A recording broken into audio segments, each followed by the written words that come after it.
Les yeux rivés sur son dernier ouvrage, Imam Kanté est sur le passage consacré à l'islam et l'environnement. L'homme, au-delà d'être un prédicateur islamique, est aussi un environnementaliste. Une polyvalence qui n'est pas fortuite au vu de la place importante qu'occupe la protection de l'environnement dans la religion. Vous savez que le prophète faisait le grand lavage, ce qu'on appelle en islam le grand lavage rituel. Il le faisait avec peut-être 1 litre d'eau. Aujourd'hui, allez dire aux musulmans de faire le lavage, ils vont ouvrir leur chasse pendant 10 minutes.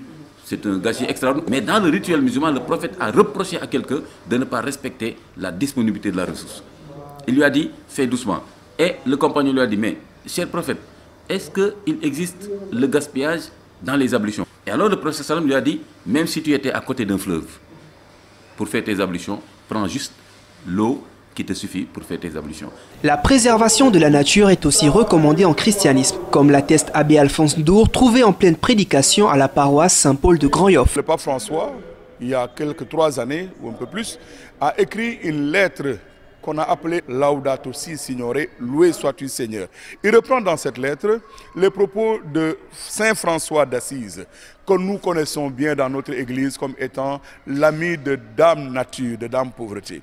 Dans cette lettre encyclique, le pape nous enjoint de prendre en compte la terre qui est notre maison commune. Et si nous voulons que cette terre-là puisse être réellement vécue, ou en tout cas entretenue, ou en tout cas que cette terre-là puisse être respectée, eh bien il faudra bien entendu que cela passe par nos actes de tous les jours.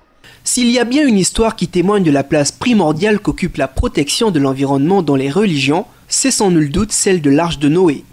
Dieu a dit, eh bien puisqu'il n'est pas possible que l'homme puisse revenir en de meilleurs sentiments, eh bien je vais effacer de la terre tout ceci que j'avais créé pour recommencer à zéro. Dieu a demandé à Noé, pas seulement d'entrer dans son arche avec les croyants, mais aussi avec des espèces vivantes pour reconstituer l'écosystème.